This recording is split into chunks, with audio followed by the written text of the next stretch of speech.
Cédric Pajot pour l'école des leaders et action! Je vais te poser quelques questions et tu me réponds par école, pas école. C'est parti? C'est parti. Lire, écrire et compter. École. La confiance en soi. Pas école. La gestion des émotions. Pas école. La résilience face aux échecs. Pas école. La discipline et les habitudes de travail. École. Comprendre l'argent et la réussite financière. École. Se préparer au monde de demain. École. Savoir vivre avec les autres. Pas école. Trouver sa voie dans la vie. Pas école. Le leadership. Pas école. La motivation et le goût de l'effort. École. Comprendre l'intelligence artificielle. École. La responsabilité et l'autonomie. École. Construire une vie solide et équilibrée. Pas école. Comment tu vas vraiment, Cédric? Je vais vraiment bien. Mais là, par contre, au regard de toutes les questions que tu m'as posées, je me suis dit que l'école va vraiment mal. Toi, tu vas vraiment bien, Et moi, je vais vraiment bien. mais l'école va vraiment mal. Exactement. Pourquoi est-ce que toi, tu vas vraiment bien? Je vais te répondre très simplement parce que regarde, je suis à Paris, je suis avec toi, il fait super beau à Paris et pourtant j'habite Toulouse. Et j'ai quitté Toulouse, il faisait un temps gris, il y avait du vent. Comme quoi, tu vois, je vais te confier un petit secret, ça reste entre nous. Mais le beau temps dans le sud, c'est une légende. Ah ouais? Exactement. Parce En ce qu'il moment. fait soleil à Paris. Oui, ah oui, Tu oui, vois? oui, c'est vrai que c'est très rare d'avoir le soleil à Paris et effectivement, dans le sud, cette année, c'était C'était encore plus rare. Voilà, c'était rare. Comment est-ce que tu peux nous dire qui tu es? Ouais, je vais essayer d'être synthétique, tu vois, d'être rapide. Aujourd'hui, parce que j'ai eu plusieurs vies, on va dire, j'ai longtemps évolué dans le milieu du sport et de l'entraînement. J'ai même été prof de PS. Et aujourd'hui, je suis thérapeute holistique et médium. Et en plus de ça, je suis praticien en médecine traditionnelle chinoise. Et donc, je vais accompagner les gens, pour la faire simple, à kiffer leur vie. Donc, je vais accéder par le biais de ma médiumnité, donc de ce que je peux entendre ou voir, à tout ce qui peut te bloquer aujourd'hui et t'empêcher de vivre la vie de tes rêves. Donc, je vais t'accompagner à libérer tout ça. Et à côté de ça, j'ai développé des formations ou des week-ends reconnexion, des retraites reconnexion pour t'amener justement à te reconnecter à toi. Parce qu'à partir du moment où tu te reconnectes à toi, c'est-à-dire où tu te sens libre d'être, de faire, de penser, de dire, où tu as cette liberté et cette paix intérieure, tu te déroules le tapis rouge sur tes pieds. Et là, la vie devient vraiment intéressante. Et qui tu es vraiment? Parce que là, c'est vrai que c'est ce que tu fais, c'est ce que tu sais faire, Ouais. c'est tes dons. Qui tu es vraiment? Moi, je suis quelqu'un qui adore rire. Tu vois, pour moi, la vie, c'est un jeu géant. Et si je m'amuse pas, c'est compliqué. Donc, je suis quelqu'un qui aime beaucoup, beaucoup rire, à m'en fatiguer moi-même, tu vois. Là, je fatigue mes amis, mais je me fatigue tout seul en général. Donc, je suis quelqu'un qui aime bien rire. Je vais être quelqu'un qui va être quand même très... j'ai des valeurs et des principes, tu vois. Et je suis quelqu'un aussi qui a ce goût, tu vois, de l'effort, tout ça. Quelqu'un de très créatif. Je suis tout le temps en train de créer 10 milliards de projets, en fait. C'est aussi pour ça que j'aime, tu vois, tout l'univers du cinéma. Je suis un passionné de cinéma. J'adore parce que pour moi, c'est un monde dans lequel je m'évade, dans lequel, tu vois, je voyage, dans lequel je peux imaginer plein de trucs parce que j'ai cet esprit, tu vois, créatif. Et ça me nourrit. Donc, moi, je suis quelqu'un, tu vois, qui a besoin d'être nourri et d'être amusé. Et c'est ce qui me fait avancer. C'est ton moteur. Ouais, c'est mon moteur. En fait, rire, c'est mon moteur. Je peux avoir des problèmes comme tout le monde, mais tu me verras rarement faire la gueule. Je serai tout le temps en train de rigoler et tout ça. Par contre, si je fais la gueule, inquiète-toi parce que c'est vraiment qu'il y a un truc qui va pas ou c'est vraiment que tu m'as énervé, tu vois. Donc, mais en général, je suis tout le temps de bonne Message humeur. reçu, Cédric. J'ai compris que tu voulais me faire passer un message. Mais aussi. t'as vu, regarde, là, je rigole. C'est ça, le kiff. Si je te rencontre à 8 ans, je découvre qui? À 8 ans, alors tu découvres un Cédric tout le temps, en fait, qui aime rire. À 8 ans, tu vois, c'était la période où j'adorais sur les fêtes de famille faire des imitations. Ouais.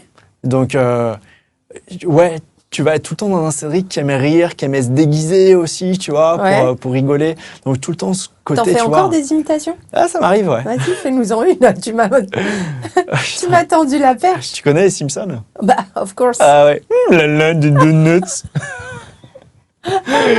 Donc, tu vois. Excellent, tu ouais. veux trop bien. Ouais, t'as vu ça? Ah ouais, trop bien.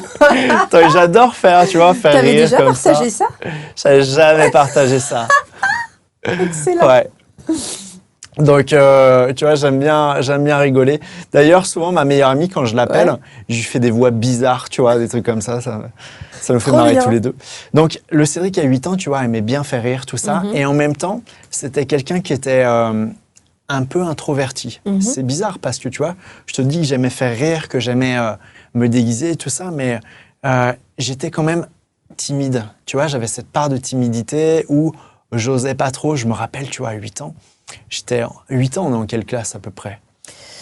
Ouais, tu es en. CE2, Ouais, non c'est un. Ouais, c'est ça. CM1. CM1? Ouais. Attends. Ouais. Non, n'importe quoi. CP, C1, 7, 8, CE2. Ouais, CE2. Dit-elle la maîtresse. Et ben voilà. Moi, je Ah sais, ouais, c'est je suis loin tout ça. déconnectée. Mais à cet âge-là, donc mes années primaires, j'étais amoureux en secret d'une fille de ma classe, parce que c'était à chaque fois dans les mêmes classes. Ouais. Hein. Je me rappellerai tout le temps, elle s'appelle Julie Guédon, tu vois. Ah ouais. Et Julie Guédon, si tu nous écoutes. Tu nous écoutes, écoute. Voilà, passe-moi le L'aveu, bonjour. l'aveu. Et à chaque fois, je l'invitais, tu vois, à tous mes anniversaires. Ah ouais. Et j'avais le droit à un bisou, tu vois, un petit smack, donc c'était le plus beau jour de ma vie. Mais j'étais tellement timide pour aller lui parler en temps normal, tout ça, que j'attendais mon anniversaire pour l'inviter. Oh. Et donc j'étais hyper timide. Donc tu vois, tu peux te dire en me voyant, mais le mec il est pas timide du tout. Mais j'étais ultra timide. Et ça m'a suivi pendant des années, cette timidité. À des fois, avant d'aborder une fille, mais laisse tomber, hein, je pouvais mettre 3 mois à Ouais. me faire 10 milliards de films dans la tête, tout ça, me rendre pas bien, tout. Parce que j'avais quand même cette grosse part de timidité en moi. Et est-ce que tu penses que cette timidité, tu l'as cachée par justement ton besoin de rire? C'est une bonne question. Tu vois, on est en train de faire une psychanalyse là. C'est le moment où je Ah ben m'allonge. là, tu peux te préparer parce qu'on va aller dedans. Je sais pas si je l'ai caché en fait Conscientisé. par ça. Je ne pense pas. Je pense juste que le Cédric qui rigolait, c'était le vrai Cédric. Le Cédric qui était dans cette timidité, c'était plutôt le Cédric qui avait peur d'être lui. Hmm. Donc en fait, à chaque fois que tu étais dans tes rires, ça, c'est le petit Ouais. Cédric que tu as l'air en fait de nourrir Exactement. jusqu'à aujourd'hui, si je me trompe. Ouais, c'est ça. Et celui qui empêchait le petit Cédric, c'est en fait la peur et du coup l'introverti. Ouais, c'est exactement ça. Et c'est ce Cédric-là qui a évolué après, Mhm. en ayant peur de dire les choses, peur d'être, peur de blesser, peur de ceci, et qui, pour pallier à ça, n'était plus dans l'humour. Mhm. Toujours un petit peu, mais il avait surtout été dans le contrôle et dans le perfectionnisme. Mhm. On y reviendra. Donc, alors c'est très paradoxal, mais du coup, quelle était l'émotion qui dominait à ce moment-là, cette époque? L'émotion qui dominait... Alors attends, je suis en train d'essayer de me faire un retour vers le futur, là. Enfin, vers le Oui, passé, oui, j'ai tu m'as compris. Hein? Je viens de comprendre le retour. Ouais, je suis très bon, tu vois, dans les films. Tu vois. Ah ouais, je vois, mais tu aurais dû le faire, le film. J'aurais peut-être dû le faire. On comprend mieux là le titre. Exactement. Ben oui. Oh putain, je suis à bord de la DeLorean. J'ai envie de te dire, l'émotion qui prédominait, c'était plutôt ce côté, le côté très protecteur. Protecteur Protecteur de mon petit frère. de ton vrai petit frère? De mon vrai petit frère. Ok. Ouais. Parce que j'ai 2 petits frères, Ouais. mais dont un petit frère, on a 3 ans d'écart. Ouais. Donc, et mon autre petit frère, on a 12 ans d'écart. D'accord. Donc le premier petit frère que j'ai, on a énormément grandi ensemble en fait, tu vois, on Ouais. était gamins ensemble. Et c'est vrai que quand je me remets, tu vois, à 8 ans, mon autre petit frère avait 3 ans de moins, et j'avais tout le temps ce côté très protecteur, tout ça. Même si, tu sais, 2 garçons en plus de ça, Ouais. tu vois, ça se bataille, tout Ouais, ça, ouais. tout ça. Mais j'avais quand même toujours ce côté protecteur que j'ai même eu avec mon autre petit frère de 12 ans et qui m'a suivi, ce côté protecteur. Mais j'ai tout le temps eu ce côté protecteur, tout ça. Et je pense que ça fait sens aussi avec Avec ce que tu fais ce que aujourd'hui. j'ai... Oui, et puis c'est surtout par rapport à ce que j'ai vécu, tu vois. Qui C'est-à-dire fait que ce que j'ai vécu, et en gros, c'est surtout... moi, ça m'a surtout très impacté au collège, où, si tu veux, mon père, aujourd'hui, en fait, mes parents sont séparés, et mon père, on n'a plus de rapport, tu vois. Mon père, je lui parle plus, tout ça. Mais je suis en paix avec ça. Ça, c'est important. Et moi, j'ai souvenir que, tu vois, j'étais au collège, ma mère venait d'accoucher de mon petit frère. Donc, à 12 ans, j'étais capable de changer un enfant, de lui faire prendre le biberon, de lui faire prendre son bain, de lui changer ses couches. Tu vois, je savais m'occuper d'un enfant. Parce que mon père avait un problème avec l'alcool. Donc, des fois, tu vois, je veillais avec ma mère. J'étais en 6e, pour te dire, tu vois. Et je me couchais peut-être à 3-4 heures du matin parce que j'attendais avec ma mère à guetter mon père rentrer pour savoir dans quel état il allait rentrer, tu vois.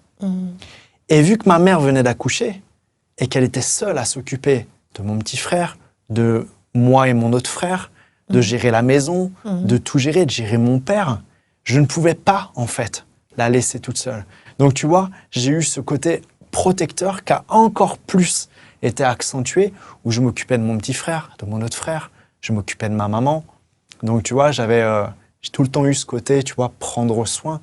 Mais au final, j'avais pris un rôle qui ne m'appartenait pas à cette époque. Donc, j'ai envie de te dire, oui, l'émotion prédominante qui m'a suivi pendant longtemps, c'est ce côté protecteur. C'est peut-être pour ça aussi que, enfin, t'hésites pas à rebondir sur le rire comme un enfant finalement qui n'a pas eu trop le temps d'être un enfant. Ouais, c'est fort possible. Et c'est vrai que des fois, tu vois, je me le suis souvent dit, j'envie mon premier petit frère parce qu'il a eu cette insouciance que je n'ai pas eue au final. Mais je reproche pas à ma mère ou à mon père quoi que ce soit parce que je l'ai fait par amour pour ma mère, pour mes frères. Et parce que ça me semblait normal de le faire. Mais c'est vrai que j'ai grandi plus vite que la moyenne, tu vois. Les profs à l'école, je me rappelle quand ma mère allait au conseil de classe, elle disait à ma mère, mais en fait, Cédric, il est très mature pour son âge. Ma mère, elle racontait pas ce qu'on vivait, tu vois. Oui. Et moi, toi non plus. Non, mais je savais pourquoi les profs disaient ça. Parce que, Tu comprenais déjà à cet âge-là. ben, disons que je le vivais surtout. Ouais. Enfin, tu vois, c'est moi qui me couchais à 3 heures du mat parce que je veillais mon père à rentrer, tu vois. Donc, je savais ce qui se passait. Et c'est pour ça que j'avais cette maturité-là. Et peut-être que oui, aujourd'hui, c'est pas que j'en profite, c'est pas que, tu vois, je suis un gosse, mais c'est juste que j'ai compris, en fait, que la vie, elle pouvait être tout autre. Tu vois? Et que même dans tout ce que tu traverses, de dur, de terrible, et j'accompagne des fois des gens, mais qui ont des histoires. Tu vois, je t'ai raconté une partie de mon histoire, tu peux te dire, ah, c'est dur, mais j'ai des femmes qui se sont fait violer des fois même par leur père, par leur grand-père, par leurs frères, des gens qui ont été mis à la porte par leurs propres parents, qui ont vécu dans la rue, tout ça. Et moi, j'ai pas vécu, tu vois, un dixième de ce qu'ils ont pu vivre, tout ça. Mais pour autant, dans ce que je fais aujourd'hui, c'est les accompagner, à leur montrer que tu as vécu ça, mais la vie aujourd'hui, elle peut être tout autre, et elle peut être cool, la vie. Et tu peux sourire à la vie, et tu peux t'amuser dans cette vie-là, malgré tout ce que tu as pu vivre. C'est parce que finalement, toi, ayant traversé quand même, il n'y a pas plus dur, moins dur, parce que selon comment on le vit, D'ailleurs, c'est ce qu'on dit et c'est ce que Gabor Maté dit sur le trauma. Hein. C'est pas le trauma en soi qui définit un trauma, mais c'est ce qu'on en fait, c'est la perception qu'on a eue, comment on l'a vécu. Donc, ton histoire quand t'étais jeune, bah, c'est pas comparable à un viol. En revanche, ça marque. Ouais, et puis même, j'ai envie de te dire, je vais même aller plus loin. Pour une même histoire, suivant la personne, Exactement. ça sera vécu d'une façon Exactement. tout autre. C'est pour ça que c'est pas le trauma en soi qui peut être traumatisant, c'est Ce que t'en fais. voilà, c'est ce que t'en fais et l'histoire que tu en fais après qui te construit malheureusement ou heureusement parfois. Si tu devais te résumer en 3 mots ton enfance, si tu devais la résumer en 3 mots, tu choisirais quel mot? Mon enfance en 3 mots. Alors, tu en as quand même donné un, là, hein, qui pourrait aussi... Mais comment tu décrirais ton enfance en 3 mots? Tu résumerais ton enfance en 3 mots. Le premier mot qui me viendrait, tu vois, c'est le mot amour. Parce que même si, tu vois, j'ai aucun souvenir, très honnêtement, et je ne pense pas que ce soit arrivé, que mon père m'ait déjà dit « je t'aime », mais par contre, ma mère me l'a dit énormément. Et elle me le redit encore aujourd'hui, tu vois, à 41 ans. Enfin, voilà. Et je la remercie pour... Et tu penses que ça a suffi du coup? Bien sûr. Ok. C'est important de le souligner parce Ouais. qu'il y a des parents qui souffrent peut-être de séparation, tu vois, et qui nourrissent cette culpabilité de se dire oui, mais oui, l'amour du père, de la mère, bon, alors c'est un peu moins fréquent. Et il y a ce sentiment de culpabilité de pas justement garder cet amour qu'elle s'imagine du père. Et finalement, là, tu dis, bah, on peut combler un enfant avec un seul amour, ça arrive. Bien sûr, mais tu sais, on pourra en rediscuter plus tard, mais je pourrais te redire des choses que je dis souvent à des personnes qui ne sont pas heureuses dans leur couple et qui veulent se séparer, mais qui ont peur par rapport aux enfants et par rapport à cet amour-là. Je peux te le dire rapidement là, si tu veux. Ce que je leur dis souvent, c'est que moi, j'ai vécu ça du côté enfant. Mes parents sont séparés, c'est mon père qui est parti, tu vois. Ouais. Et en plus de ça, je te passe les détails, mais il a fait ça quand même malpropre vis-à-vis de ma mère, tout ça. Un SMS, demain, je prends mes affaires, je me casse, tu vois. J'ai vu mon père prendre tout ce qu'il voulait dans la maison, tu vois, et en avoir rien à foutre de ses enfants. Tu avais quel âge? Moi, j'étais jeune ado. Ouais. Je suis très mauvais là pour. Ouais, mais tu étais cerner quand même ça, ado. mais je pense que je devais avoir 20 ans, quelque chose comme ça. Ah oui, donc Ouais. tu étais jeune, mais... Ouais, mon tout petit frère était très jeune par contre. Il devait était avoir, déjà un adulte. Ouais, j'étais un adulte, ouais. Mais mon petit frère devait avoir, je crois, 7 ans. Il avait 7 ans ou 10 ans, je sais plus. Bref, j'ai un petit... je sais plus trop les dates. Oui. Mais j'ai vu, par exemple, mon père, tu vois, prendre absolument tout ce qu'il voulait, même prendre la télé. Tu vois, et je me rappelle ma mère lui dire « Mais tu laisses pas la télé pour ton fils qui regarde des dessins animés le matin ?» Et mon père qui dit « Mais j'en ai rien à foutre, c'est moi qui l'ai payé. » Tu vois. Donc, quand mon père a décidé de partir, on a été unanime avec mes frères et on a dit à notre mère « Mais t'aurais dû pas attendre en fait qu'il te quitte, t'aurais dû partir toi, bien plus tôt. » Parce qu'on n'est plus heureux comme ça. Parce qu'on sentait cette tension qu'il y avait. Et un enfant ressent tout. On sentait cette tension entre mes parents, cette tension avec mon père, tu vois. Et c'était compliqué. Et au final, on ressentait que ma mère n'était pas heureuse. Sauf que ma mère allait rester pour nous. On lui reproche pas ça, parce qu'elle l'a fait par amour.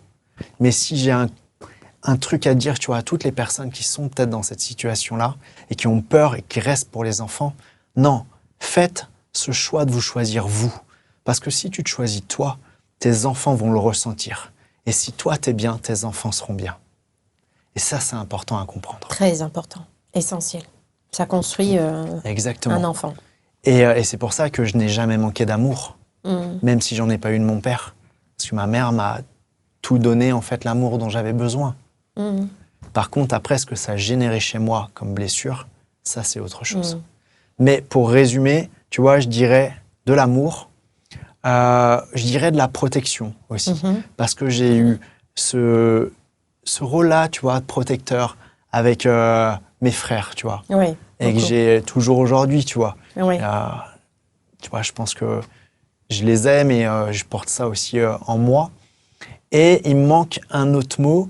Je dirais quand même, tu vois, l'amusement, la joie. Parce que je me rappelle de ces fêtes de Noël avec la famille, on rigolait, les confettis, tout. Tu vois, on s'amusait avec mon frère. L'été, tu vois, on habitait en bord de mer. On adorait nous regarder Fort Boyard. Donc, on était en mode épreuve de Fort Boyard qu'on se créait à la maison, des trucs comme ça. Donc, ouais, tu vois, je dirais l'amusement. Et du coup, quelle est la chose essentielle que tu as appris finalement seul? Que tu as dû comprendre seul? Tu parles de enfant ou adulte? Enfant. Même adulte, hein, si... enfant, je pense ton côté justement à voilà, aller de l'avant. Mais dis-moi, même enfant, adulte. J'ai envie de te dire, là, le truc spontanément qui me viendrait, c'est m'aimer moi. Ça, c'est ce que tu as appris seul. Ouais. Mais surtout adulte. Ok. Tu vois? Ouais. Parce que pendant des années, au final, je recherchais la reconnaissance, tu vois, et au final, l'amour du père que je n'avais pas eu. Donc, ça a été... tout ça m'a permis de m'aimer moi, au final. Mais après, ce que j'ai appris seul, étant enfant,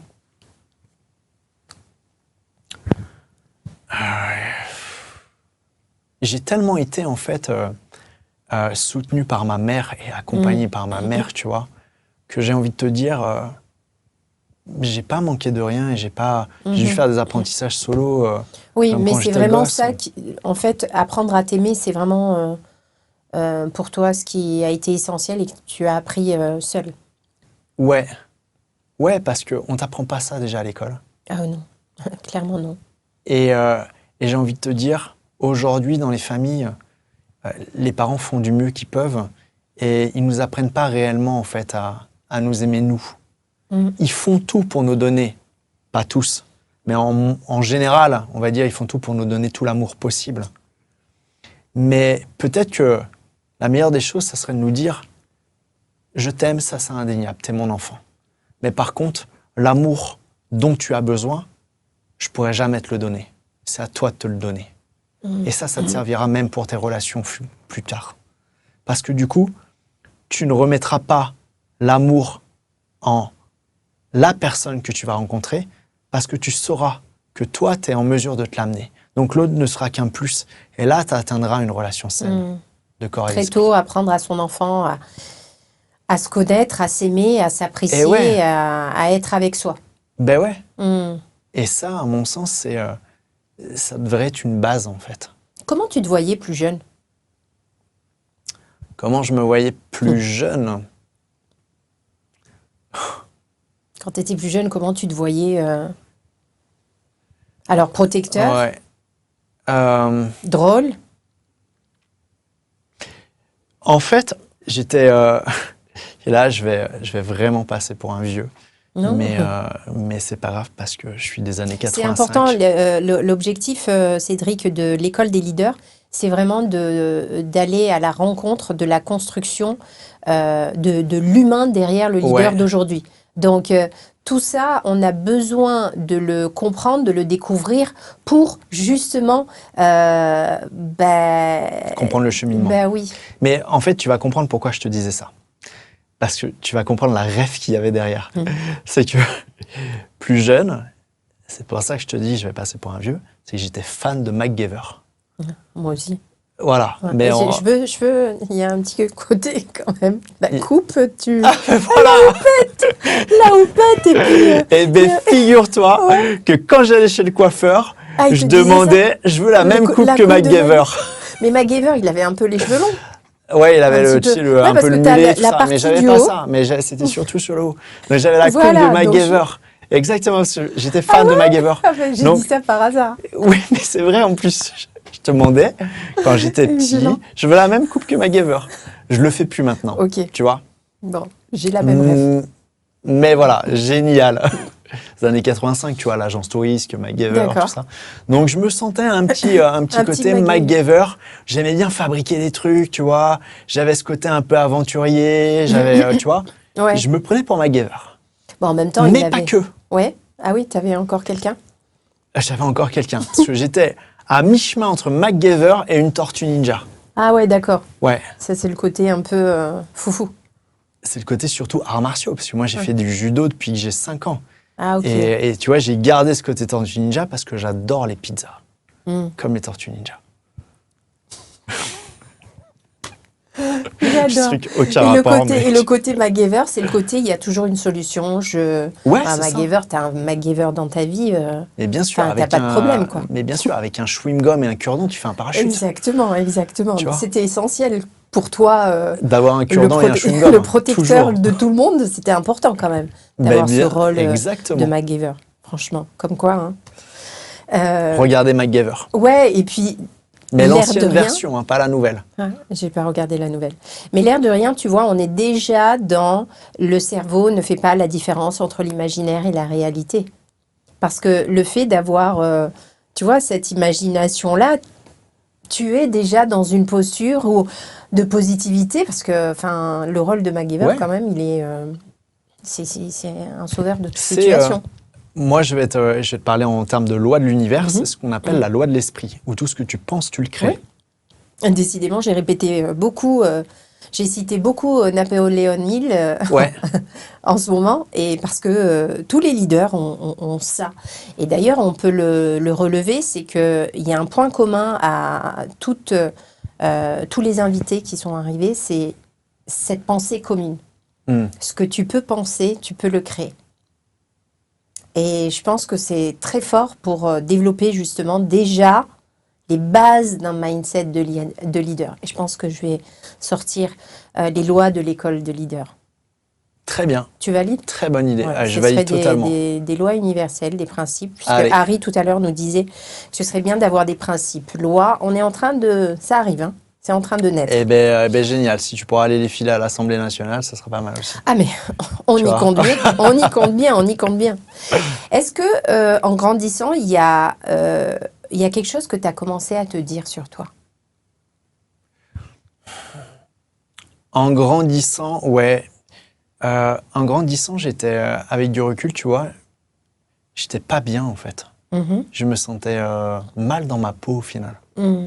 Et qu'est-ce que tu pensais de toi? Je me trouvais pas assez bien, tu vois. J'avais l'impression de pas être aimé et j'étais souvent à l'écart en fait. Tu vois, je m'en rends compte aujourd'hui avec du recul. Là, je te balance des trucs que j'ai jamais dit. Hein. C'est mais c'est ça, l'idée, c'est vraiment de comprendre, tu vois, cette force aujourd'hui, cette capacité d'accompagner des gens que tu accompagnes. Alors, eux, ils sont là pour accueillir ton aide, mais des personnes sur qui tu as un impact et que tu peux inspirer, c'est important qu'elles comprennent quand même d'où ça vient, en fait, bien sûr. Cette énergie et ce don et ce partage, cette générosité que tu as. Parce que, voilà, comme tu l'as expliqué, tu as des histoires quand même parfois douloureuses et tu donnes de toi. Bah ouais, totalement. Donc, en gros, tu vois, ouais, j'étais... avec du recul, j'étais assez mal dans ma peau, tu vois. Je m'acceptais pas totalement comme je suis. C'est pour ça, tu vois, je t'ai parlé de l'amour de soi, le fait de s'aimer soi. Donc, c'est ce qui me rendait aussi très timide, par exemple, pour aborder une femme. Mes relations quand j'étais ado, ouais, c'était compliqué. Je pense que là où je chopais le plus, c'était dans les voyages à l'étranger. Okay. Tu vois, quand je partais à l'école, je suis en voyage de classe, tout ça. Parce que du coup, il y avait cette barrière de la langue et j'avais pas ce sentiment d'être jugé dans ce que je disais, tu vois. C'est con, hein. Mais du coup, j'étais plus facilement moi. Alors que dans mon quotidien, j'avais cette timidité, je savais pas trop quoi dire, tu vois, j'avais peur, j'avais ce regard sur moi où, tu vois, je m'assumais pas trop. C'est peut-être aussi pour ça que je suis parti dans le sport, parce que tu vois, je me trouvais pas, tu vois. Pas assez. Pas assez, ouais. Et c'est ce qui a déclenché chez moi ce côté, je veux devenir le meilleur, je veux être perfectionniste. Et qui faisait que, ouais, il fallait que je travaille bien, tu vois. Et quand tu dis qu'à l'étranger, j'arrivais à être moi. Dans mon environnement, j'arrivais pas à être moi. Et à l'étranger, est-ce que tu penses qu'à ce moment-là, tu t'autorisais à vivre? Ben, c'est surtout que je revenais vraiment à qui j'étais. Hmm. C'est-à-dire que dans ma maladroitesse, Mhm. en dialoguant, tu vois, par exemple en italien ou en anglais, avec le peu de vocabulaire que tu as à l'époque, tu fais rire les gens. Ouais, ok. On en revient à se rire. Tu vois? Ouais. Donc au final, et puis tu sais, les Français, tu vois, il y a tout le temps ce petit charme avec Hmm. notre petit accent de merde. Donc forcément, je faisais rire et je jouais de ça et c'était facile en fait pour moi, Hmm. tu vois. En fait, on te jugeait à ce moment-là, enfin, on te jugeait, on t'accueillait à ce moment-là par ton essence, par ton vrai toi. Ouais, Et quand tu revenais ici, bah, tu étais dans ton rôle et dans tout ce que tu endossais, en fait, aussi de par ta famille, ouais, c'est de... ça. Et au final, tu vois, c'est pas que on m'acceptait pas tel que j'étais, hein, parce que parce que je pense que les gens m'acceptaient. Mhm. Mais c'était juste moi, mes perceptions, Tu mes ne t'autorisais croyances. pas, Je toi. ne m'autorisais pas. Et c'est pour ça que je dis bien souvent, oui, je le dis aux gens que j'accompagne aujourd'hui, mais ce qui vous bloque le plus, c'est pas la lignée sur la 6e génération ou ta vie antérieure de reine égyptienne, tout ça. Non, non. Mhm. C'est les choses les plus simples. C'est tout ce que toi, tu t'es mis dans cette vie-là et où tu t'es auto-bloqué, en fait. Mhm. C'est ça qui te bloque le plus. Donc moi, à cette période, pourquoi j'étais bloqué sur des points? C'est parce que je me mettais des freins, Mhm. tout seul comme un grand, de façon inconsciente. Oui. Mais ça venait de moi. Et qu'est-ce que tu pensais justement de devoir faire ou être pour être accepté? Euh, J'étais beaucoup dans la comparaison. Ok. Donc, ça se manifestait comment? Donc ça se manifestait, tu vois, ben, des fois ça va être par les fringues, tu vois, tu cherches à Mhm. t'habiller un peu D'accord. comme ça, dans les attitudes. D'accord. Donc tu vois, j'étais beaucoup dans cette comparaison-là où, tu vois, fallait que je ressemble à un tel ou à un tel.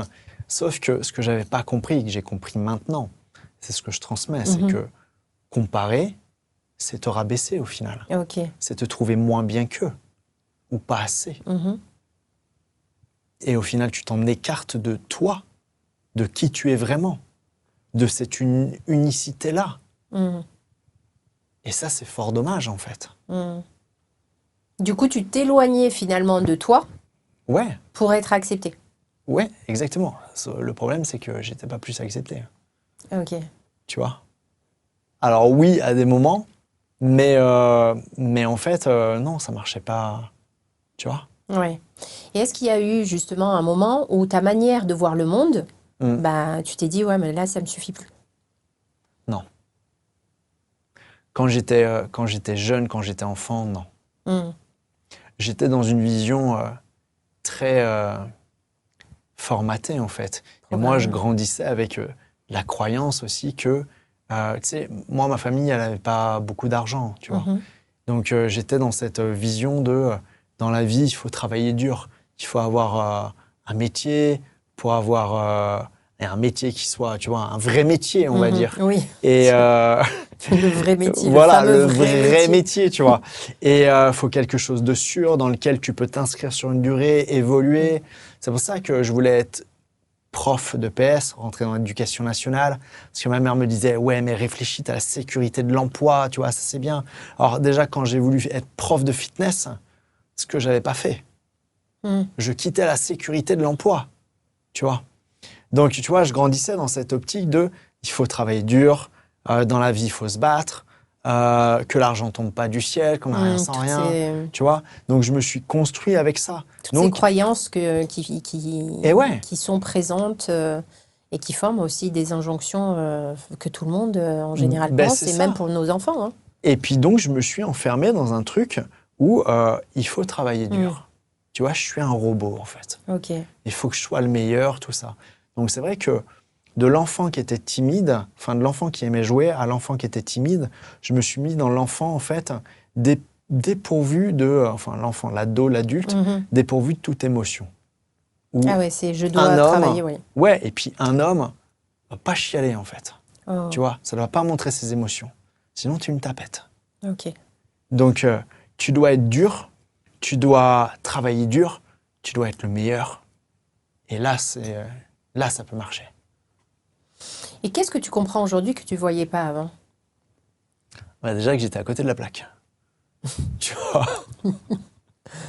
Enfin, à côté de la plaque, enfin, si on rentre en profondeur quand même, c'est des choses qu'on utilise en mode survie. Tu vois, tu le sais très bien que Bien c'est sûr. à l'instant T, Mm. c'est ce que tu as trouvé pour survivre. Et ces mécanismes-là, à la fois du protecteur, du drôle, de celui qui n'était pas assez, le sport, etc., même si tu n'en avais pas conscience, c'est des modes survie Mm. que probablement tu as gardé aussi très longtemps. Et aujourd'hui, bah, ça t'a amené quand même à dire, bah, voilà, l'amour de moi, il n'y a que moi qui peux me donner ça. Tout à fait. Et pour répondre à ta question, en fait, ce que ça m'a permis de mettre en évidence, c'est que tout est juste. Ben Tout oui. a un sens. Et ça, je l'ai compris. En fait, je l'ai compris à 2 grands moments dans ma vie. Euh, Bien sûr, c'est après avoir travaillé sur moi, tu vois, où j'ai pu retracer tout ce que j'avais vécu et j'ai compris le sens de tout ce que j'avais vécu. Tout ça au service de mon évolution. Et quand j'ai commencé à évoluer dans l'énergétique, j'évoluais, je faisais des trucs sans trop savoir ce que je faisais. Mhm. Et ça a été un moment où je me suis posé, parce que j'étais en train de restructurer ce que je faisais, tout ça. Et là, j'ai vu comme une toile d'araignée sur, OK, mais en fait, depuis 2 ans, j'ai mis ça en place. Et je sais pourquoi je l'ai fait. Parce que tout ça, ça a un point commun. Donc, tu vois, j'ai vu en fait tout le sens du truc. Mm. Donc, c'est pour ça que cette notion de sens, et que tout a un sens, même si tu ne le comprends pas, même si pour toi, ce que tu vis, c'est abominable, Mhm. ça a un sens. Fais confiance, ça a un sens. Ouais, Ça prendra exactement. sens. Mais le problème, c'est que souvent, on ne comprend pas le sens. Et quand tu comprends que tout est au service vraiment de notre évolution, ce que j'appelle la mission d'incarnation, c'est en gros, tu t'es incarné dans un but unique, évoluer. Et que tout ce que tu vas vivre, et le plus souvent, ce seront dans les expériences difficiles, challengeantes, douloureuses, vont te faire évoluer en ce sens. C'est comme dans le sport. Au final, tu vois, je fais souvent les parallèles entre la vie et le sport. Parce que c'est une belle analogie. Et ouais, et c'est pareil. Dans le sport, quand tu veux progresser, performer, tu vas t'entraîner, ça peut être dur, tu vas peut-être te blesser, tu vas peut-être devoir répéter plein de fois le même mouvement, c'est, tu vois, comme les schémas répétitifs. Mm. Des fois, tu vas penser que tu es OK, finalement, échec, tu te plantes. Donc, tu vois, la vie, le sport, c'est pareil. Mais tout le temps, tu évolues, tu progresses. Parce que tu veux évoluer. Je vais te donner quelques cartes à choisir. Et il y a des mots et des questions. Tu peux en tirer 3 là. J'adore, c'est du jeu, trop bien. 1, 2, allez, je vais prendre ça là. Let's go. Du coup, je les retourne toutes ou une Ouais, par une? bien sûr. Qu'est-ce que tu veux? Ok, je la lis. Ouais. Regard. À quel moment le regard des autres a commencé à compter pour toi? Je dirais...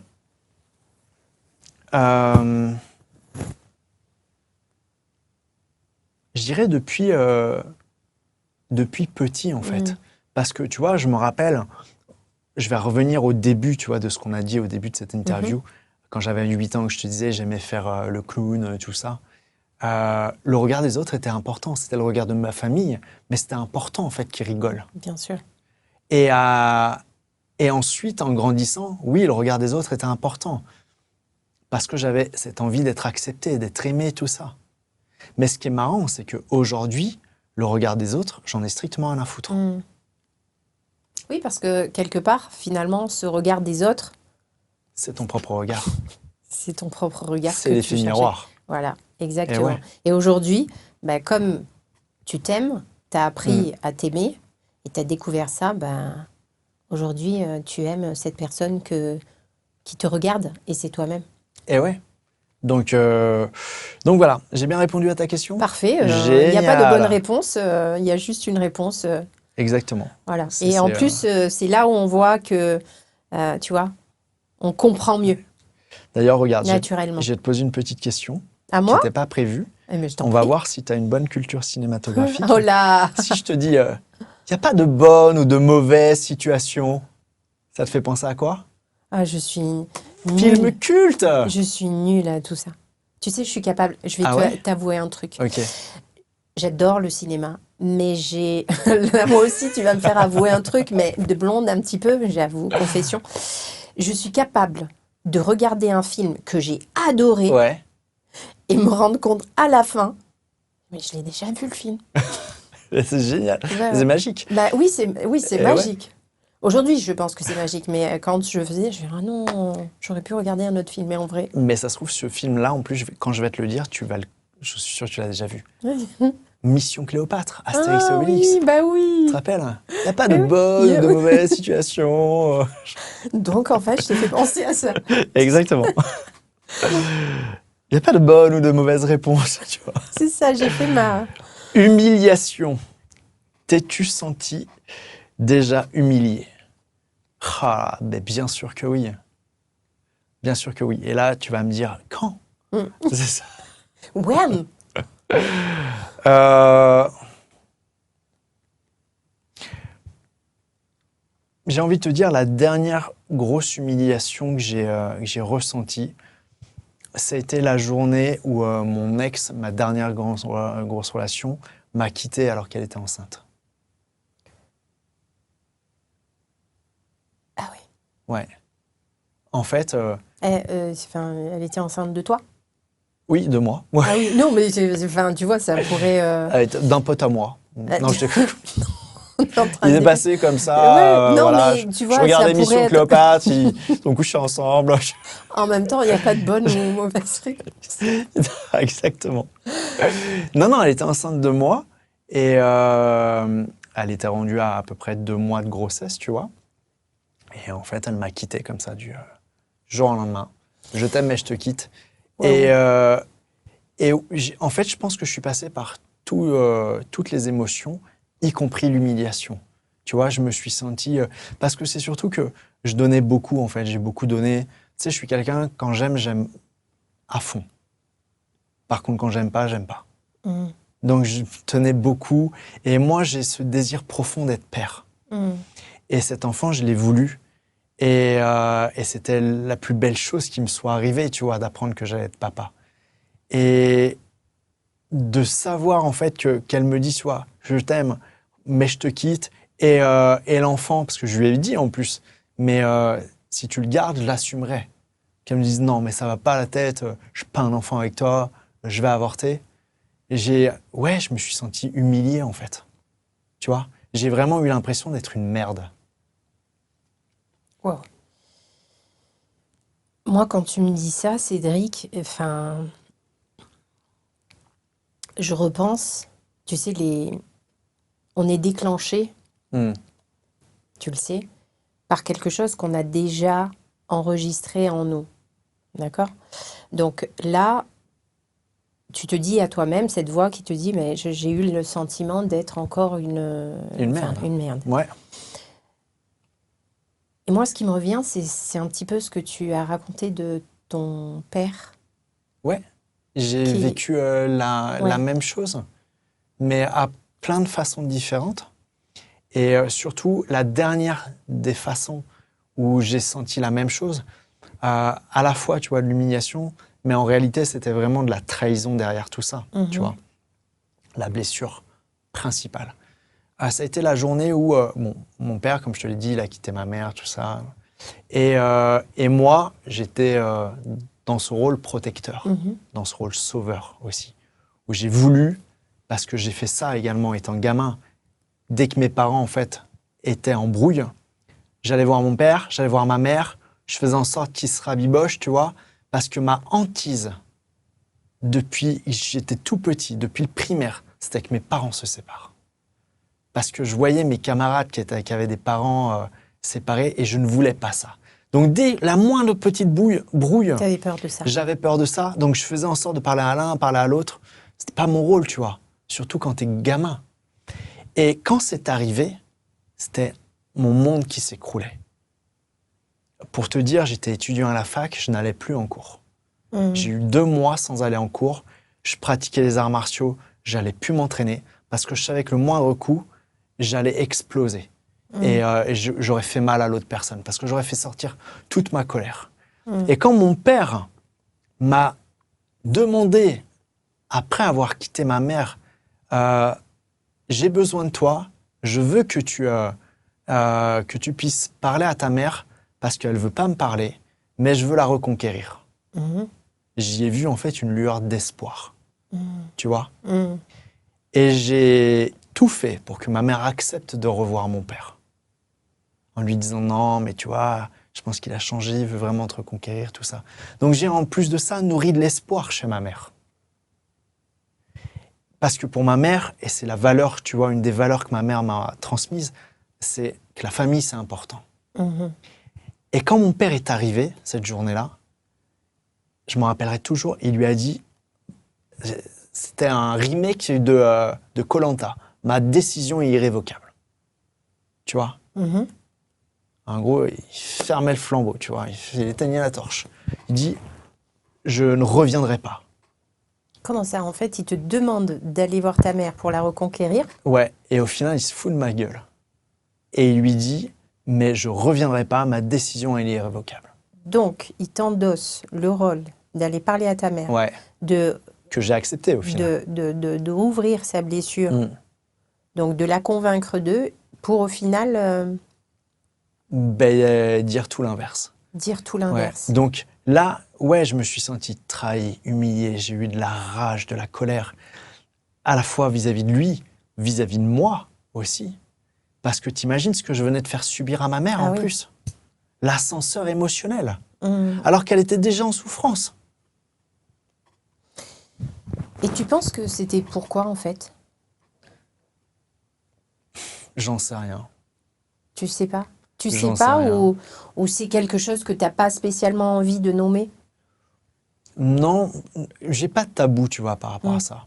Je pense que... Je dis pas de tabou, ouais. mais tu sais, parfois, par loyauté, parce que tu vois, t'as quand même... En fait, j'ai pas de la loyauté à 2 balles. Oui, mais c'est pour Parce ça que que je pour te moi, dis la loyauté, ça implique le respect. ça. Et pour moi, c'est plus respectueux de dire que mon père, aujourd'hui, ça reste mon géniteur. Ça restera toujours mon père, parce qu'il m'a permis de naître, tout ça. Mais aujourd'hui, c'est mon géniteur. Et je pourrais le croiser dans la rue, j'en aurais strictement rien à foutre. Parce qu'aujourd'hui, j'ai plus de colère, j'ai plus d'impact émotionnel. Tu vois? Ça reste que mon géniteur. Et c'est d'être loyal, justement, que de faire ça. Parce que je me respecte, et au final, je le respecte en lui posant un stop. Donc, j'ai pas cette loyauté à 2 balles qu'on pourrait avoir en mode « ouais, mais c'est tes parents ». Et souvent, ça, on me le dit. Et oui, parce qu'en fait, parfois, voilà, il y a une loyauté qui est pas saine, qui s'installe. Il faut garder en tête que ton âme choisit tes 2 parents pour te filer cette voiture, ce corps physique. Maintenant, il y a des parents qui vont accepter de prendre la mission d'éduquer leurs enfants ou pas. Et ceux qui la prennent pas, d'un point de vue de l'âme, c'est OK. Il n'y a que d'un point de vue humain où on va se dire que ce sont des gros cons. Mais d'un point de vue de l'âme, certains parents n'ont pas cette mission-là. Et je vais même aller plus loin. 2 parents qui abandonnent leur enfant, d'un point de vue de l'âme, il n'y a peut-être pas d'erreur. Parce qu'ils ont rempli leur mission de filer à l'enfant un corps, mais ils n'avaient peut-être pas cette mission de l'éduquer. Et ça faisait partie de ce que l'enfant devait vivre au service de son évolution. C'est le tout est juste. Donc moi, ça devait faire partie, ce que j'ai vécu avec mon père, de l'expérience que je devais vivre au service de mon évolution. Et si aujourd'hui je suis l'homme que je suis, c'est parce que j'ai vécu tout ça. Et que si j'avais vécu autre chose, je ne serais peut-être pas là en train de discuter avec toi. Non, absolument. Et puis tu serais peut-être pas là à aider des gens qui souffrent des mêmes choses que tu as pu traverser. Et puis cette sensibilité que tu as développée, cette perception des choses, cette capacité à ressentir autant, elle n'est pas anodine. On comprend mieux, quand même. Ouais, et tout ça, en fait, tu vois, dans le travail de libération que j'ai fait, les plus grosses choses que j'ai libérées qui m'ont permis de me reconnecter à ma sensibilité et à moi, tout ce que j'avais enfoui, ben, c'était au final de travailler sur cette colère que j'avais vis-à-vis de mon père, qui était aussi ma propre colère, et que je rejetais injustement contre ma mère. Et j'ai nourri cette colère pendant plus de 15 ans, tu vois. Et donc, ça a été de travailler là-dessus et de travailler aussi sur ma peur d'aimer. Parce que, pour moi, j'ai développé cette peur d'aimer. Parce que le couple, c'était pas possible. Parce que tu prenais le risque de te séparer. D'être trahi. Et d'être trahi. Donc, c'est pour ça que j'ai eu une longue période où j'ai profité en termes de relations. Et dès qu'une femme, je la sentais, tu vois, vouloir s'accrocher, je partais. Parce que l'amour, ça me faisait peur. Donc ça m'a permis, dans tout le chaos que j'ai vécu avec mon ex, qui a été au final l'élément déclencheur, tu vois, qui a embrasé en fait la bombe que je portais, ben, ça m'a permis de comprendre tout ça et d'aller travailler tout ça. Et c'est pour ça qu'aujourd'hui, j'ai ce calme et cette paix intérieure. Et j'ai plus cette colère. C'est incroyable quand même que tu aies pu justement avoir cette possibilité, parce que j'appelle ça plus une possibilité, d'expérimenter à la fois non, je m'amuse, je profite et le lien, j'en veux pas. Et au moment où tu vas vers ce lien, Ouais. vers ce film que tu as tant idéalisé, il y a quelqu'un qui, bam, te remet ça. Ah mais totalement. Mais c'est pour ça que la vie, elle est bien faite. C'est que tant que tu comprends pas les leçons, Eh ben, elle te fera toujours mettre les situations pour te faire travailler. pour t'élever. Exactement. Mais j'aurais pu aussi faire ce choix de me dire non, je vais pas travailler, je vais pas écouter ce que j'entends, je vais rester victime, je vais me plaindre, je vais repartir dans mes travers, et fuck l'amour, et voilà. Et je vais pas me poser parce que tu vois, ça marche pas. Sauf que, ben, il en était tout autre. J'ai fait un choix différent. Et j'en suis très heureux. Parce que, au final, je me suis rendu compte avec du recul que j'ai un peu fait comme ma mère a fait, en fait. C'est-à-dire que je restais dans ce couple, surtout parce que j'allais construire une famille. Cet enfant qu'on allait avoir, et la petite qu'elle avait, que j'aimais profondément, que j'aimais comme si c'était ma fille. Son père s'en occupait pas, sa mère c'était compliqué, et moi j'adore les gosses, tu vois. Oui. Et en plus de ça, elle nourrissait aussi mon âme d'enfant. Parce que tu vois, par exemple, je me rappelle, elle était fan de Peter Pan. Et souvent, ça m'arrivait, elle rentrait de l'école, j'avais transformé la maison, sa chambre, en bateau pirate, j'étais le capitaine Crochet. Tu vois, je m'amusais en fait avec, comme un enfant. C'est pour ça que j'adore aller à Disney. Tu vois, ça nourrit mon... D'ailleurs, j'y vais 2 jours. Oui, tu m'as dit. Donc, je suis resté pour la petite et pour cet enfant. Alors que, tu vois, je vivais avec quelqu'un et c'était compliqué. Il y avait tous les signes. Tu vois, quand la personne rentre du travail, tu lui dis alors comment s'est passée ta journée, et que l'autre en face te dit j'ai pas envie de te parler. Ah, c'est compliqué. T'as pas les enfants, tu te casses. Oui. Mais j'ai fait comme beaucoup de personnes. Oui, je suis resté pour les enfants. Pour cette petite qui petite. n'était même pas mon enfant. Oui. Et pour cet enfant que j'allais avoir. Donc j'étais dans l'illusion d'une famille que j'étais en train de construire. Dans l'illusion de l'amour. C'est ce que, tu sais, c'est ce que beaucoup de parents vivent. Et c'est ce que j'appelle en fait être dans son film. Quand tu es dans ton film, forcément, tu as des attentes en lien avec ton film. Et toi, quelque part, cette petite que tu as aimée comme ton enfant, c'était un peu aussi l'enfant que tu aurais aimé avoir, ou probablement même le petit Cédric qui, quelque part... Mais bien sûr, et elle me le rendait bien. Et pour moi, tu vois, la dernière fois que j'ai vu cet enfant, et c'est pour te dire à quel point cette relation, ça a été une bénédiction pour moi dans toutes ses souffrances. Oui. Mais la dernière fois que j'ai vu cette petite, c'est quand je l'amenais à l'école. On venait de se séparer, du coup. Et je l'amène à l'école parce que sa mère pouvait pas l'amener. Tu vois, elle sentait pas bien avec la grossesse, tout ça. Alors qu'elle venait de me quitter, tu vois. Et que je m'occupais de la petite. Ça faisait 1 mois que je faisais tout. Sauf que là, elle m'avait quitté, ça faisait 3 jours. On habitait encore ensemble. Et je l'avais laissé se démerder, en fait, avec la petite. Parce que je m'étais dit, à un moment donné, j'arrête d'être trop bon, tu vois. Oui. Sauf que elle me dit, ouais, je peux pas m'en occuper. Je lui avais dit que je partais le soir après, que je prenais mes affaires, je partais. Elle me réveille le matin. Elle était pas bien. Elle me demande pour la petite. Je dis oui pour la petite. Et je savais que la petite partait 15 jours après chez son père. Donc je savais que je n'allais plus la revoir. Je l'amène à l'école. J'étais pas bien, j'avais toute l'émotion. Mais tu sais, en plus de ça, vu que j'étais un mec, donc je fermais tout. Oui. Je m'abaisse pour lui faire un bisou, pour lui souhaiter de bonnes vacances. Et la petite, elle éclate en sanglots dans mes bras. Sauf Comme que... si elle sentait. Ouais, sauf qu'elle m'a fait chialer, en fait. Ah, t'as lâché. Ben ouais. Et ça a été très, très dur pour moi, tu vois. Et en même temps, vu que j'étais tellement vide de l'intérieur, c'est comme si, en fait, cette petite m'a permis aussi de pouvoir ouvrir, en fait. Extérioriser ce que tu avais, tu te forçais à garder. Ouais. Et là, tu te sentais pas jugé. Ouais. Et puis en même temps, tu vois, c'était aussi, même si quand mes parents sont séparés, j'étais adulte, tu vois, jeune adulte, c'était la partie de moi, tu vois, c'était comme si c'était la partie de moi enfant qui voyait ses parents séparés.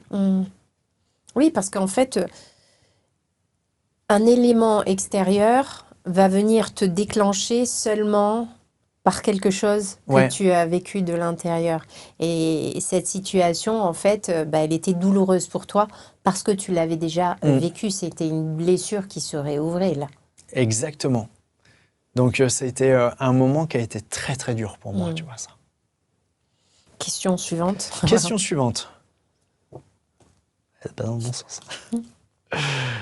Honte publique. As-tu déjà eu peur du regard après une erreur? Peur du regard après une erreur. Honte publique. Si t'as pas... Alors, j'ai fait un truc qui aurait pu se transformer peut-être en honte publique. Ouais. Mais finalement, ça ne l'a pas été. Mais par contre, là, j'étais terrorisé. Je faisais des arts martiaux. Ouais. Donc, j'ai fait du judo et j'ai fait de la capoeira. Et je faisais partie d'un groupe et l'été, en fait, on faisait des démos, tu vois, sur le Remblai, des trucs comme ça.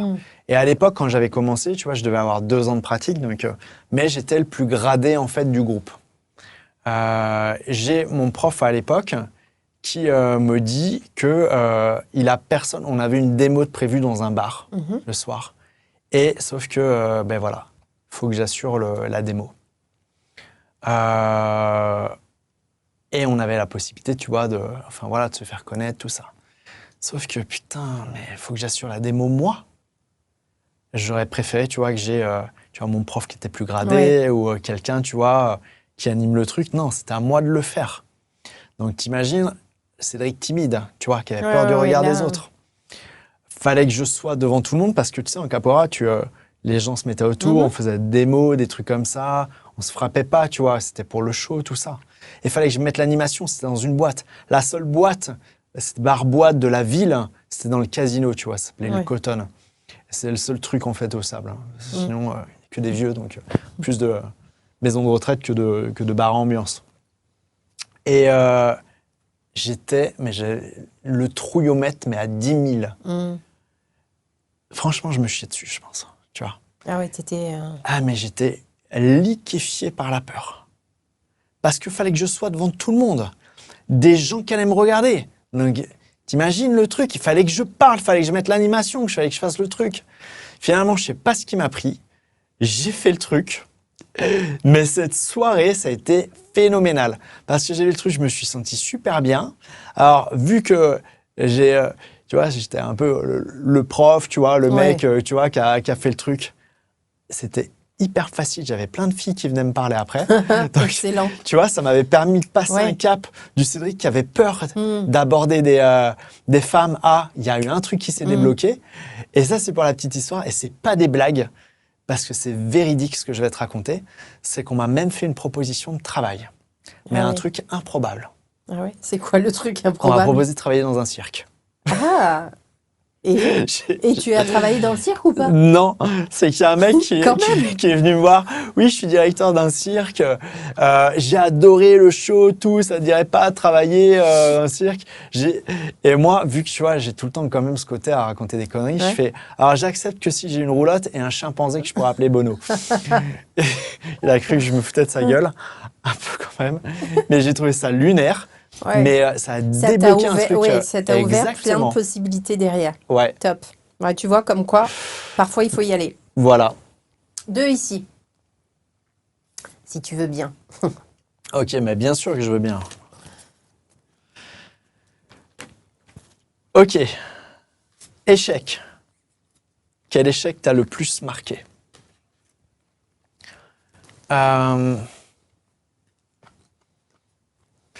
J'hésite entre deux, mais je vais dire peut-être mon club. Ok. Avant, tu vois, de faire ce que j'ai fait, j'ai monté un club de sport. J'étais leader sur le marché toulousain parce que j'avais monté un club comme il n'y en avait pas. Aujourd'hui, il y en a beaucoup, des comme ça. J'avais en gros quasiment 800 mètres carrés, voire un peu plus. Le club était séparé en deux. Activité sportive, mais en studio d'entraînement, studio de yoga pilates, studio de functional training, studio de coaching, studio de biking, ce qu'on appelle aujourd'hui de façon isolée des boutiques gym. Et j'avais le social club avec coworking, bar, salon de tatouage, cryothérapie, coiffeur, barbier. C'était Vraiment un lieu de vie, complexe. tu vois, un truc, il n'y en avait pas des comme ça à Toulouse. J'étais le leader. Et ce club-là, quand je l'ai monté, tu vois, je quittais le salariat pour aller dans l'entrepreneuriat. J'avais tout pensé, j'avais tout dessiné, tout. Et c'est moi qui avais tout évolué, même si j'avais des associés, j'ai tout fait en fait. Ouais. De A à Z. J'avais créé le site, je gérais absolument tout. Et c'était mon bébé au final. Et c'était le premier projet que j'avais avant même de devenir coach. Avant même d'être diplômé coach, je voulais monter un club. J'avais déjà fait des plans, j'avais déjà, tu vois, réfléchi au nom, tout ça. Et je venais de le faire, je venais de mettre en œuvre ce rêve. Tu vois, pensée, visualisation. Je l'avais fait. Ça avait mis du temps, mais je l'avais fait. Et quand il s'est passé tout ce qui s'est passé avec mon électricien, c'est-à-dire que j'ai dû fermer le club et liquider ma société parce que j'ai déjà ouvert 6 mois avant le premier confinement. Ok.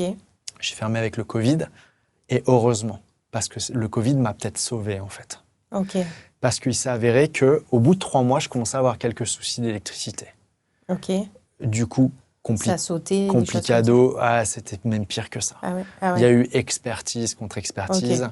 Le résultat, c'est que le mec n'avait rien relié à la terre. Oh là. Plus de 117 points de non-conformité. J'avais un club qui était ultra dangereux. Donc, s'en est suivi liquidation, enfin protection juridique, liquidation de ma société, enfin redressement, liquidation de ma société, Ah ouais, c'est. que des complications. Et je peux te dire, je connaissais tout le process par cœur, là, au niveau des tribunaux par rapport à une société, tout ça. Mais ça a été un moment très difficile et j'ai vraiment vécu ça comme un échec. Oui. Et ça a été dur pour moi parce qu'il a fallu faire le deuil de ce club que je considérais comme mon bébé. Et à la même période, la même semaine, dis-toi bien, fin juin 2021, j'ai un premier retour du tribunal comme quoi je ne peux pas réouvrir mon club, alors que tous les clubs peuvent réouvrir. Mon ex me quitte à l'avorte. Oh, punaise. La même ex. Ouais. Ah oui, oui. Donc, tu vois, j'ai Ah ouais, mes deux bébés, en fait, Oui, oui, oui. que je perds. Ah oui. Ah Donc, là, ça, c'est- c'était ouais, c'est- vraiment un gros échec pour moi. Ah oui, c'était. Ah, c'était chaud, ouais. Ah oui. Vraiment. Ouais. Mais ça va. Deuxième question. Ouais, je sais même pas si Risque- je vais te poser la deuxième question. Mais bien sûr, moi je suis ouvert à toutes les questions. Eh ben, écoute. Quel risque t'as le plus transformé? Alors, c'était quand j'étais à Bali. Quand j'étais à Bali, j'ai mangé en fait un tout petit morceau de piment Ouais. et je me suis transformé en dragon. C'est-à-dire? J'en pouvais plus de la bouche, j'avais trop Ah ouais. chaud. Ah ouais, vraiment. Ouais. Donc, c'était pas une expression. Je devenais vraiment un dragon. J'avais l'impression d'être, tu sais, une femme en pleine ménopause. Ah ouais? J'avais des bouffées de chaleur de partout. J'ai vécu ce qu'une femme vit, Ouais. tu vois. Non, plus sérieusement, quel risque... Je me suis dit, ok, d'accord, pourquoi pas? Mais par contre, vraiment, c'est Ouais. véridique ce que je viens de te dire pour Bali et les piments. Ouais, Ne jamais manger de piment à Bali À parce Bali. que eux, ils ont comme de la cire déjà de Ouais, précoulée ouais. dans le palais. Quel risque t'as le plus transformé? Je dirais d'avoir fait ce choix de devenir mon propre patron. Hmm. Parce que j'ai eu peur de me dire, je quitte une sécurité, Ouais, c'est-à-dire un salaire fixe qui rentre tous les mois, même si au final, je n'ai pas de liberté, ouais. et que tu as un salaire qui va être défini, Mhm. bloqué. Tu pars dans quelque chose où oui, tu n'as plus de limite. Donc tu n'as plus de limite salaire, à la fois dans le haut comme dans le bas. Ouais, Et ça, tu as tous les risques que ça engendre. ouais. Difficulté pour trouver un logement, parce qu'il faut dire ce qu'il y a. En France, aujourd'hui, tu n'as Oui, pas de si t'as CDI, pas- aucune agence veut te louer. Hmm, hmm. C'est complètement débile, quoi. Et ouais, j'ai eu peur, tout ça, mais j'ai pris ce risque-là. Ouais. Donc ça a été un risque vraiment qui t'a permis d'ouvrir. Ça a été un risque qui n'a jamais été mesuré, parce que je ne me suis jamais posé les questions. Je savais que c'était le bon moment, j'y suis allé. Hmm. Aujourd'hui, tu te rends compte que j'ai cette liberté de pouvoir prendre des vacances comme je veux, je travaille comme je veux, je suis mon propre patron, et j'ai plus de temps pour moi, je gagne mieux ma vie, j'en profite plus, je suis plus heureux, et je suis là avec toi pour faire ce podcast. Le kiff. Franchement, Donc parfois les risques, il faut savoir les prendre, il faut savoir les même prendre, si on pense que c'est un risque. ouais, mais sans écouter son mental. Ouais, ouais, très souvent. Mais et ça, tu vois, on devrait apprendre aussi à le comprendre, l'intuition. Ouais, mais on ne le fait pas à l'école. Non, Tu bah vois, non. tu aurais pu me la poser, je t'aurais dit pas à l'école. Eh ben, c'est vrai, je vais l'ajouter, Cédric. Excellent. Choix. As-tu déjà choisi quelqu'un au détriment de toi-même? Ben, bien sûr, je t'en ai parlé, mon ex. Mon ex. Putain, franchement, je sais plus. Je crois que j'en parlais tout à l'heure. Oui, j'en parlais tout à l'heure dans un podcast Ouais. que j'ai fait. Mhm. Où je disais que je devrais lui faire en fait livrer des fleurs et du chocolat. Pour lui dire merci. Pour lui dire merci. Ouais, franchement, je pense que. Ah ouais. Mais tu sais quoi, mais dis l'intention, ça ira. Et si Ouais, tu veux, ouais. Je te les mange ferai les livrer à chocolats. toi. Ouais, ben voilà. Voilà. T'aimes les chocolats? J'adore les chocolats. Ah, Et génial. j'adore les fleurs aussi. Donc Génial. voilà. Donc comment elle s'appelait? Non, on va peut-être Non. pas. Ah pardon, On s'en pardon, fout. ouais, voilà. En tout cas, merci parce que de toute façon, Exactement. Tu te reconnaîtras, merci, voilà. parce que... Et à la petite Voilà. princesse qui aura aussi appris grâce à toi énormément sans doute. et elle aura vécu de bons moments de connexion parce que je suis sûre, Cédric, que tu feras un papa incroyable. Eh ben, je te Et remercie. croisant mon expérience de maman de hyène, maîtresse et aussi experte de la parentalité consciente. Vraiment, tes enfants, je dis auront beaucoup, beaucoup de chances de t'avoir et ta future compagne aussi et la maman de tes enfants. Voilà, d'ailleurs, Voilà. Si elle nous Si regarde, elle nous entend, elle peut se vraiment, manifester. Voilà, hein. valeur sûre, je confirme. Voilà. Voilà, c'est dit, c'est lancé, on continue. Quelle est la chose essentielle que la vie t'a apprise mais que l'école ne t'a pas appris? Il n'y en a pas qu'une, Ouais. je dirais. Il y en a plusieurs. Je pense que la chose essentielle, c'est, je t'en ai parlé, de m'aimer moi. Et Ouais. de remarquer en fait à quel point j'étais unique. Et que je devais respecter cette unicité. Que je devais respecter qui je suis. Ça, c'est la Ouais. chose essentielle. Et je pense que ça manque cruellement à l'école. Mm. Aujourd'hui, oui, je vais le dire, je m'en fous si on attire les foudres des maîtresses, tout ça, parce que j'en ai déjà parlé sur mes réseaux.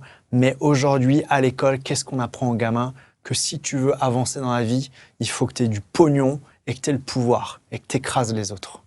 Alors, je ne vais pas mettre tous les enseignants dans le même paquet. Je suis moi-même. Voilà, parce qu'il y en a qui font très bien leur boulot, encore une fois avec les moyens du bord. Parce qu'on sait tous que pour avoir été dans l'éducation nationale, on n'a pas tout le temps, en fait, les infrastructures ou les moyens pour pouvoir faire ce qu'on aimerait vraiment. Et je sais qu'il y en a qui font du mieux qu'ils peuvent. Mais la plupart du temps, c'est ce qu'on va enseigner, en fait. Ce côté diviser pour mieux régner, tu vois. Ce côté, aujourd'hui, tu veux réussir, il faut que tu aies du pognon, que tu aies du pouvoir. Alors que si on enseignait aux enfants, en fait, que tu veux réussir dans la vie aujourd'hui, ben, sois toi-même. Aime-toi tel que tu es. Tu es unique, il n'y en a pas deux comme toi. Tu es exemplaire 1 sur 1. Donc, respecte qui tu es. Sens-toi libre de dire ce que tu as envie. Sens-toi libre de faire ce que tu as envie. Une fois, j'ai accompagné une jeune fille, 22 ans, je crois, école d'ingénieur. Elle était dans ses dernières études, tout ça. Et on travaille sur plein de trucs. Et elle me dit à un moment donné, je crois que ça faisait la 4e séance, mais en fait, ça ne me plaît pas. Je lui dis, mais pourquoi tu fais ça? Elle me dit, bah, parce que c'est pour faire plaisir à mon père. Mais je lui dis, bah, c'est débile. Et ça en reste là, tout ça. Et finalement, on fait une autre séance après, et elle m'annonce qu'elle a arrêté et qu'elle s'est inscrite dans une école de théâtre, parce que c'est ce qu'elle a envie de faire. Trop bien. Et elle est hyper contente. Elle a déménagé à Paris, et elle s'éclate, tout ça. Et j'ai reçu 1 an plus tard un mail anonyme, tu vois, un mail de Monsieur Croix, me disant que je devrais surveiller ce que je dis à des ados fragiles, que il est, en tant que père de famille, il est juste scandalisé d'avoir payé une école pour rien et d'avoir une fille qui est totalement perdue à faire un métier qui n'en est pas un. Donc en fait, ce mec n'avait rien compris. Et il n'en avait surtout rien à foutre de sa fille. Parce que tout ce qui l'intéressait, c'était le pognon. Et le pognon qu'il avait dépensé dans une école que sa fille, au final, n'en avait rien à foutre. Et on en revient à son film. Et on en revient à son film. De Exactement. Son enfant. Et il a pensé quoi? Individualiste. Il a pensé à lui. Au regard des autres. Ouais, ma fille, elle ne peut pas être comédienne, il faut qu'elle soit ingénieure comme moi. Tu vois? Donc en fait, il a voulu contrôler sa fille. Ego, pognon, pouvoir. Ce qui régit le monde d'aujourd'hui. Alors justement, quelle illusion on se fait sur la réussite? L'illusion, à mon sens première, est que la réussite égale pognon et pouvoir. Ça, c'est vraiment l'illusion. Mais bien sûr. Alors que c'est pas ça, réussir. Déjà, c'est quoi réussir? Est-ce que réussir, ça veut dire être le meilleur? Ou est-ce que réussir, ça veut dire être heureux? Si tu pouvais, toi, justement, ajouter une matière ou deux à l'école, tu ajouterais quoi? Je rajouterais une matière un peu hybride, tu vois, en mode dev perso, dev spirituel. Mais pas le truc perché à 2 balles, hein, tu vois. Ouais. Un truc, tu vois, pour moi, ce que j'appelle la vraie spiritualité. C'est-à-dire la spiritualité que tu vis au quotidien. Pas le truc de allez, les enfants, on va apprendre à faire un rituel, on va apprendre à faire un truc, tout ça. Mais par contre, dans la vie de tous les jours, après, vous allez être des vrais connards et des vraies connasses. Tu vois, ça, c'est pas la spiritualité. C'est la spiritualité, comment tu envisages les relations avec les autres, avec ton environnement, avec la religion à laquelle tu souhaites t'épanouir. Donc, tu vois, apprendre cette spiritualité plus incarnée, plus vraie. Ça, c'est un truc que j'aimerais qu'on rajoute. Et autre chose, ça serait d'enseigner en fait aux enfants le respect en fait et la connaissance de l'environnement, mais pas tel qu'on le fait en fait en géo, tout ça. C'est-à-dire enseigner aux enfants à jardiner, enseigner aux enfants comment fonctionne la lune, tu vois, comment fonctionnent les marées. Parce que ça, c'est hyper utile au final. Ça, c'est dans les programmes. C'est dans les programmes, mais j'entends, moi, ta façon de l'aborder. C'est-à-dire que toi, tu voudrais vraiment un côté, justement, détaché du programme pour que ce soit plus vrai. Parce que ça fait partie des programmes. Oui, mais moi, ce que j'aimerais, en fait, j'aimerais le pousser plus loin. C'est-à-dire que le relier aussi avec, peut-être, des connaissances en astrologie, des connaissances en naturopathie. C'est-à-dire, par rapport à où tu enseignes, par rapport à où se situe ton école, tu vas avoir un terrain particulier, des plantes particulières. Donc, faire des liens, en fait. Faire des liens, enseigner aux enfants, tiens, voilà, cette plante ou ce légume que vous pouvez cultiver, ça peut vous aider, par exemple, à soigner telle chose. Vous pouvez l'utiliser pour ça, tu vois. Ouais, toi, Avoir tu es cette plus dans conscience-là. donner du sens pour faire le lien et... Ben, en fait, une école utile. Et au final, ramener en fait des enseignements qu'on amenait en fait depuis la nuit des temps. C'est-à-dire qu'avant, on enseignait quoi aux enfants? On enseignait à se servir de telle plante. On enseignait, tu vois, à utiliser telle chose. Tu sais, on enseignait comment cultiver la terre, comment, tu vois. Du coup, quelles compétences émotionnelles tu penses qu'on devrait enseigner aux enfants le plus tôt possible? Et comment est-ce qu'on pourrait la mettre en pratique au quotidien? Moi, je pense qu'il y a deux choses qu'on devrait enseigner. C'est observer et ressentir. Parce qu'aujourd'hui, on est des robots. On avance comme des machines. Preuve en est, regarde, on devient même des machines, on construit des machines. L'IA, les robots, la plus belle connerie qu'on puisse faire aujourd'hui. Parce qu'on court à notre propre destruction. Et on en oublie en fait de ressentir, d'observer. On est absorbé par le feu de la journée, par les tracas, par les soucis. Alors que si tu prenais ne serait-ce que une minute de ton temps dans ta journée pour te poser et juste ressentir comment tu te sens aujourd'hui. Comment tu te sens dans ton corps. Donc, ressentir tes émotions, ressentir ton corps, qu'est-ce qui se passe. Aller observer, c'est ce qu'on fait en médecine chinoise. C'est pour ça que c'est une médecine qui est top. Observer ta langue. Ta langue traduit tout le fonctionnement de tes organes. Observer ton teint, observer tes yeux, observer la qualité de tes ongles. Observer ta peau. Tu vois, observer ces petits détails-là du quotidien, de ce corps qui t'appartient. Mais tu pourrais agir en prévention de plein de trucs. Parce qu'au final, tu as une vraie boussole pour te guider. Et on n'enseigne pas ça, des choses simples. T'as une, tu vois, tu tires la langue, tu vois que ta langue, tu as un dépôt blanc sur ta langue. Qu'est-ce qui te fait penser au blanc dans la nature? Qu'est-ce qui est blanc dans la nature? Spontanément. La neige. La neige. La neige, c'est quoi? C'est chaud ou c'est froid? Froid. C'est froid. Donc, tu as une langue avec un dépôt blanc, probablement que tu as chopé un coup de froid. Parce que associé à ça, tu vas peut-être te sentir un peu plus frileuse, peut-être plus fatiguée, tu vas peut-être avoir peu soif, tu vois. À l'inverse, tu vois ta langue, elle est rouge, ou tu as même un dépôt jaune. Qu'est-ce qui est jaune dans la nature? Le pollen. Le pollen, mais encore. Le soleil. Le soleil. Le soleil, c'est chaud ou c'est froid? C'est chaud. C'est chaud. Donc probablement que tu as chopé un coup de chaud. Ou que tu as peut-être une infection. Tu vas peut-être transpirer. Tu vas avoir soif. Tu vas avoir des rougeurs. Donc apprendre à observer et ressentir. C'est vraiment des choses très très simples qu'on peut faire très tôt. Simple. Et quelques minutes suffisent au quotidien, du moment que tu es vraiment connecté, quoi. C'est juste en fait réapprendre quelque chose qu'on a perdu de vue. C'est pour ça que tu vois, quand j'emmène les gens à Bali, sur la retraite spirituelle, une des choses que je leur fais faire, c'est de les emmener dans la forêt des singes. Donc, c'est une forêt où il y a plein de singes en liberté, tout ça. Et là, ils sont obligés de lâcher leur téléphone. Ils sont obligés d'observer. Parce que sinon, je te jure, ils sont comme ça. Il y a un singe qui va venir leur choper le téléphone, leur choper Surtout les les lunettes, tout ça. Et ouais. Donc, oui. ils sont obligés. Et puis, il y en a partout. Oui. Des fois, il y en a qui peuvent être agressifs. Donc, ils sont obligés d'observer. Donc, ils sont obligés de faire un truc qu'ils n'ont pas l'habitude de faire. Pas l'habitude de faire. C'est quoi la différence, Cédric, entre justement passer du mode je subis mes émotions à je les utilise concrètement? La différence, j'ai envie de te dire, c'est que tu tombes plus victime.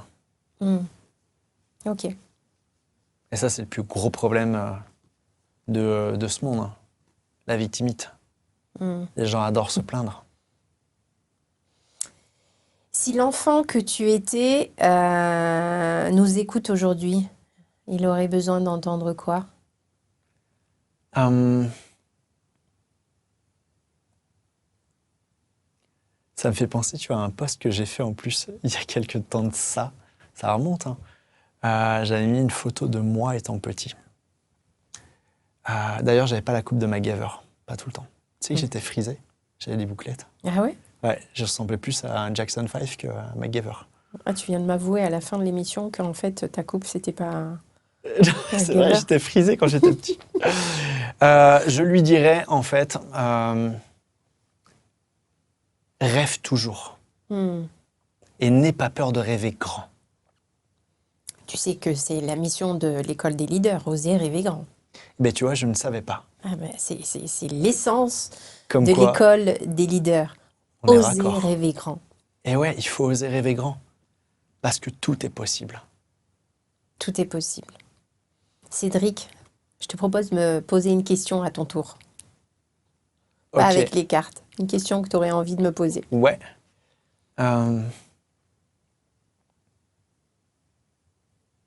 J'ai le droit de te poser la même question? Ah, bien sûr. Ouais.